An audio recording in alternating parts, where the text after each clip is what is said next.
Good morning, friends. This is Sarvinder from Chanda Estates. Today, I would like to discuss with you four common mistakes investors make when investing in properties. Mistake number one: buying and selling after completing the minimum required payment, which is asked or requested by the builder. Common example is you have to make 25-30% of payment when you do get, and you get a builder by registered. Post that people think up to 30% दे दिया 25% दे दिया premium मिल जाएगा निकल जाओ.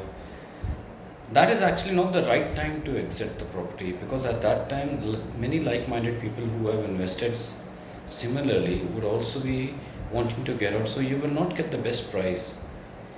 You should wait till you have made at least a 50 to 55% payment. So the early sellers have evicted, left assets, and people who are on borrowed funds, who have reached the end of their financial capacity, or who are getting crippled by the interest rates. They are the ones who are going to destroy the prices. So first of all, don't make that mistake of trying to sell. If you're entering into a product and buying a property worth 5 crores and you have 1 crore, don't think that you are investing with 20% and you will make money. Chances are you will make money, but you won't make as much money as you think you might. If you think that borrowed funds will lead to dizzy growth, you will over leverage yourself. The interest factor is very high.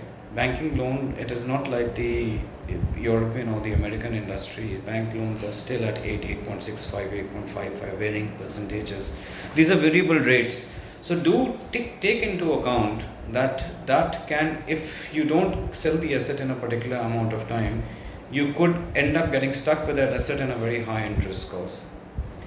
Another mistake investors make, third mistake, is not investing with the expenses in mind.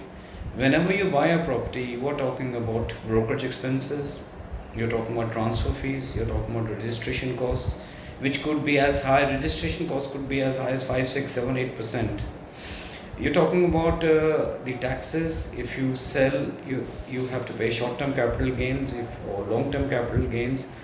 There are indexation benefits, but you have to hold the asset for a while. If you try to exit an asset early, you can't get it right all the time. So do be careful with the funds you borrow. After all, it's your money and the interest you're going to pay on that asset.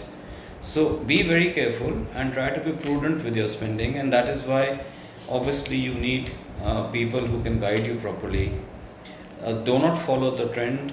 As Warren Buffett says, the time to sell an asset or a stock is never, but however you do find that he does sell.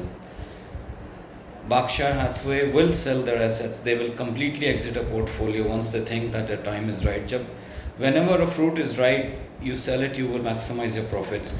Do not go in for short-term investing. Do not go in for instant gratification, because that doesn't happen in property. Another mistake people will think that they can buy a property, put it on rent, and with the rental income, they can pay the EMI.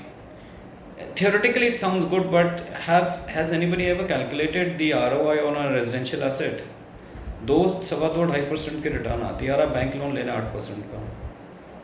On a commercial asset, you could generate returns of 6, 7, 8% at the most, and that also if you're lucky. 8% is the higher side. So you are running parallel and you are paying the expenses, and there's a depreciation cost involved on the asset. You need to consider those factors as well. I will obviously go into more details how to maximize the returns on a commercial asset instead of going in for fixed returns. But then that's for another day and another episode.